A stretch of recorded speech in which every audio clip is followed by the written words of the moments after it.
श्री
मातृपितृ चरण कमलेभ्यो नमः।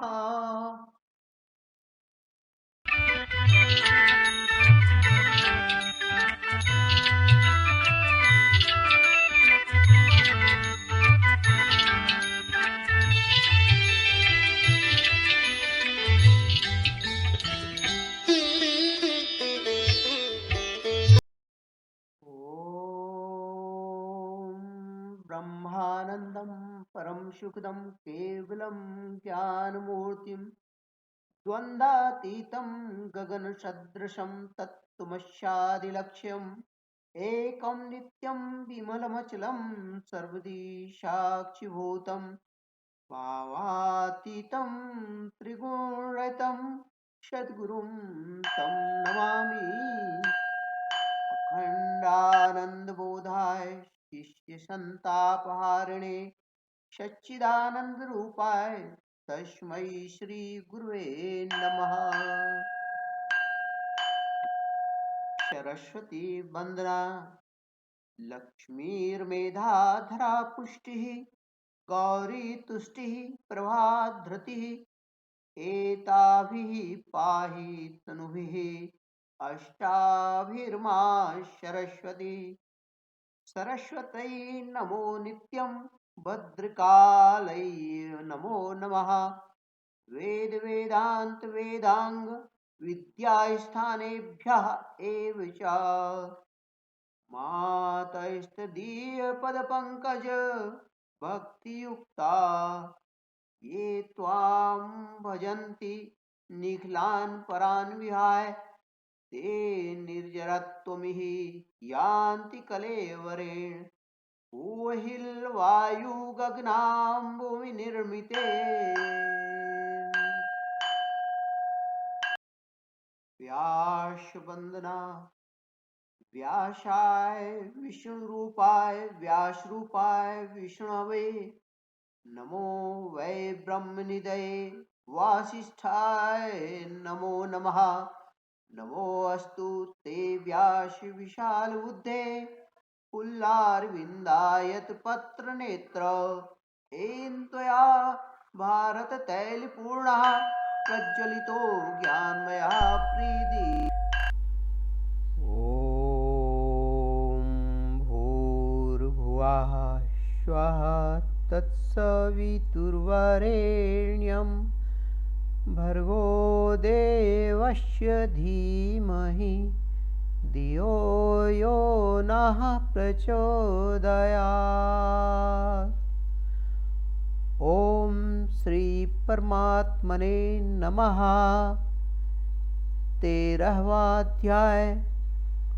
उसके उपरांत श्री कृष्ण भगवान फिर बोले, हे अर्जुन, यह शरीर क्षेत्र है ऐसे कहा जाता है, और इसको जो जानता है उसको क्षेत्रज्ञ ऐसा उनके तत्व को जानने वाले ज्ञानी जन कहते हैं। और हे अर्जुन, तू सब क्षेत्रों में क्षेत्रज्ञ अर्थात जीवात्मा भी मेरे को ही जान। और क्षेत्रज्ञ का अर्थात विकार सहित प्रकृति का और पुरुष का जो तत्व से जानना है वह ज्ञान है, ऐसा मेरा मत है। इसलिए वह क्षेत्र जो है और जैसा है तथा जिन विकारों वाला है और जिस कारण से जो हुआ है तथा वह क्षेत्रज्ञ भी जो है और जिस प्रभाव वाला है वह सब संक्षेप में मेरे से सुन। यह क्षेत्र और क्षेत्रज्ञ का तत्व ऋषियों द्वारा बहुत प्रकार से कहा गया है अर्थात समझाया गया है, और नाना प्रकार के वेद मंत्रों से विभाग पूर्वक कहा गया है तथा अच्छी प्रकार निश्चय किए हुए युक्ति युक्त ब्रह्मसूत्र के पदों द्वारा भी वैसे ही कहा गया है। हे अर्जुन, वही मैं तेरे लिए कहता हूँ कि 5 महाभूत अर्थात आकाश, वायु, अग्नि, जल और पृथ्वी का सूक्ष्म भाव, अहंकार, बुद्धि और मूल प्रकृति अर्थात त्रिगुणमयी माया भी तथा 10 इंद्रियां अर्थात श्रोत्र, त्वचा, नेत्र, रसना और घ्राण एवं वाक, हस्त, पाद, उपस्थ और गुदा, एक मन और 5 इंद्रियों के विषय अर्थात सर्व शब्द, स्पर्श, रूप, रस और गंध तथा इच्छा, द्वेष, सुख, दुख और स्थूल देह का पिंड एवं चेतनता और धृति।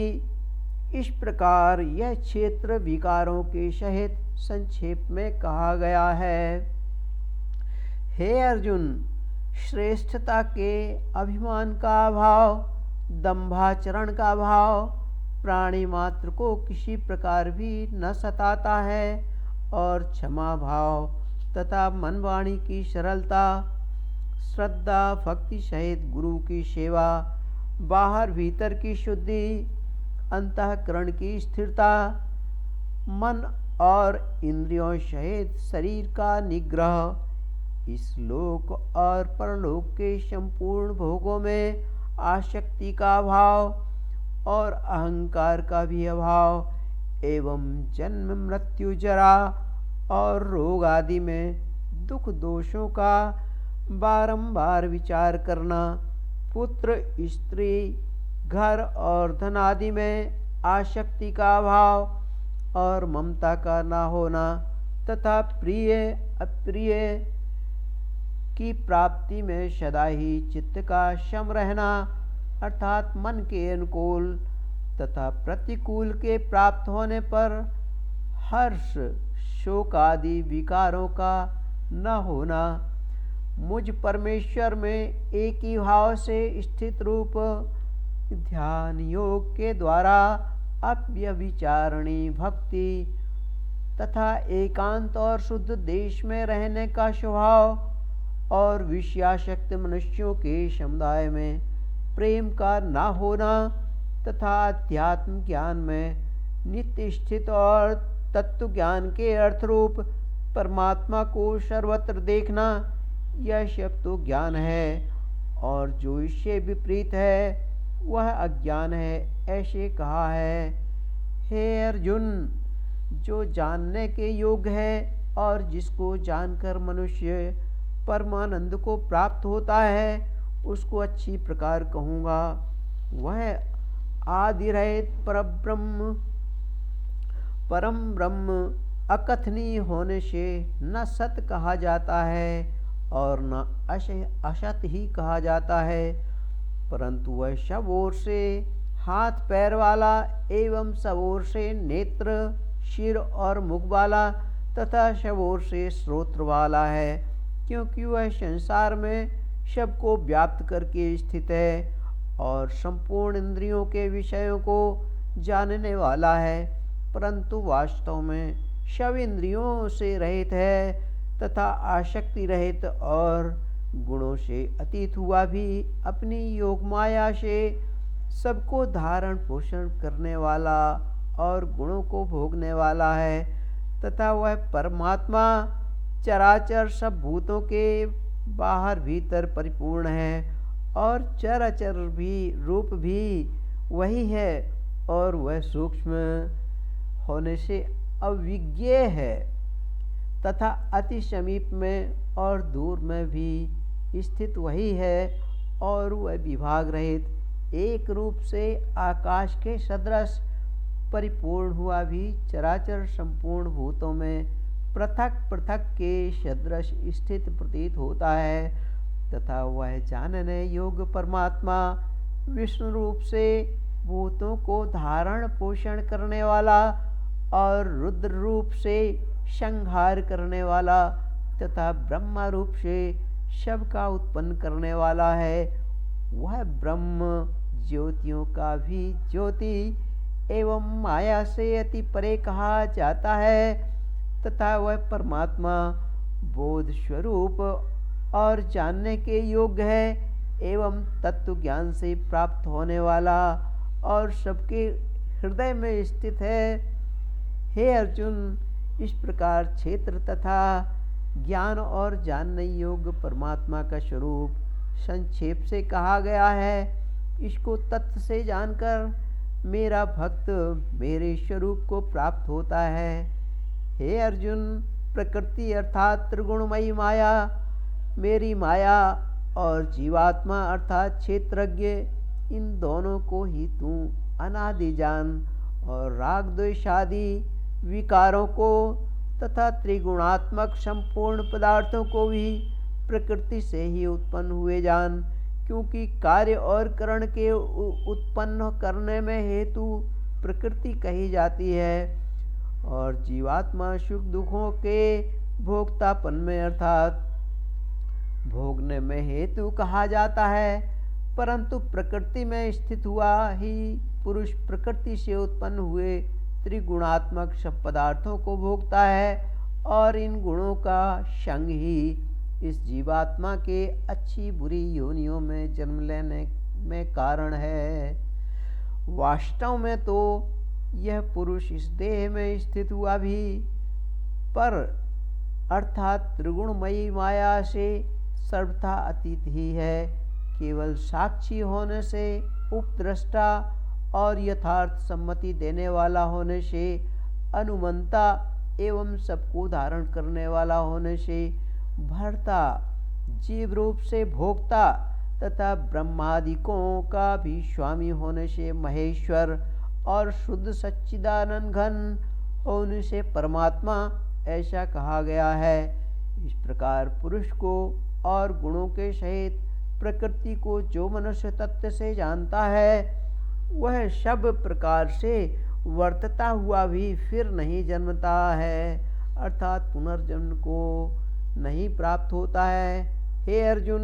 उस परम पुरुष परमात्मा को कितने ही मनुष्य तो शुद्ध हुई सूक्ष्म बुद्धि से ध्यान के द्वारा हृदय में देखते हैं तथा अन्य कितने ही ज्ञान योग के द्वारा देखते हैं और अपर कितने ही निष्काम कर्मयोग के द्वारा देखते हैं, परंतु इनसे दूसरे अर्थात जो मंद बुद्धि वाले पुरुष हैं, वे स्वयं इस प्रकार ना जानते हुए दूसरों से अर्थात तत्व से जानने वाले पुरुषों से सुनकर ही उपासना करते हैं अर्थात उन पुरुषों के कहने के अनुसार ही श्रद्धा सहित तत्पर हुए साधन करते हैं और वे शून्य के परायण हुए पुरुष भी मृत्यु रूप संसार सागर को निस्संदेह तर जाते हैं। हे अर्जुन, यावन मात्र जो कुछ भी स्थावर जंगम वस्तु उत्पन्न होती है उस संपूर्ण को तू क्षेत्र और क्षेत्रज्ञ के संयोग से ही उत्पन्न हुई जान, अर्थात प्रकृति और पुरुष के परस्पर के संबंध से ही संपूर्ण जगत की स्थिति है। वास्तव में तो संपूर्ण जगत नाशवान और क्षणभंगुर होने से अनित्य है।